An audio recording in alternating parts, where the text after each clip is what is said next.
So you mentioned on your website, I was reading some of your blogs, which are very well done, by the way, Thanks. and that marketing a book is arguably harder than writing the book, which is hard in and of itself. So let's say I'm that new author who I'm working with you, and I've got my book with a special sauce, which is really just me. And then I say, okay, that's great, Kelly. Now, like, how do I market this thing? I don't even know. Like, where do I even start? So I think it absolutely depends on your book, right? Like where is your audience for this book? And I assume in this case we're talking about nonfiction authors, but I will say also have a platform on TikTok and I teach authors on TikTok how to promote their books.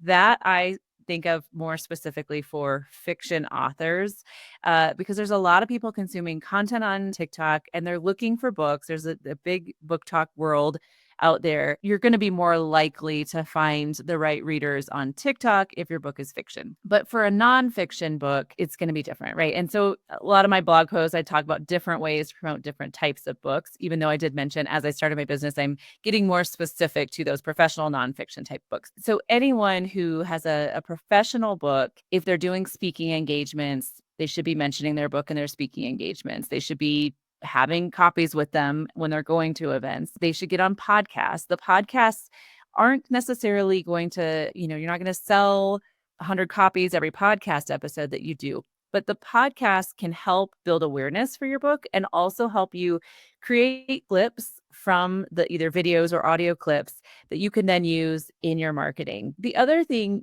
I'm a big fan of social media. So whatever that platform looks like for you, anyone who is, you should be using social media to promote your book. Again, if it's not nonfiction professional books, LinkedIn would probably be the most likely platform to find your audience, right?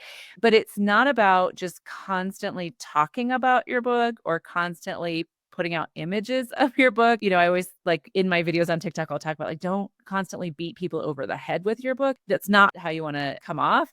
But it's having that as a tool that you're constantly able to mention and feature in your content, but without being overly annoying. I'll just say. Uh, but again, it depends on your topic also. I know I work with a lot of women who their book, although it's nonfiction, is really appropriate on Instagram, right? Like they're going to find their audience on Instagram and doing content that speaks directly to users of that specific platform. So it's understanding your audience, reaching them where they are, and using kind of a variety of tactics to build awareness about your book.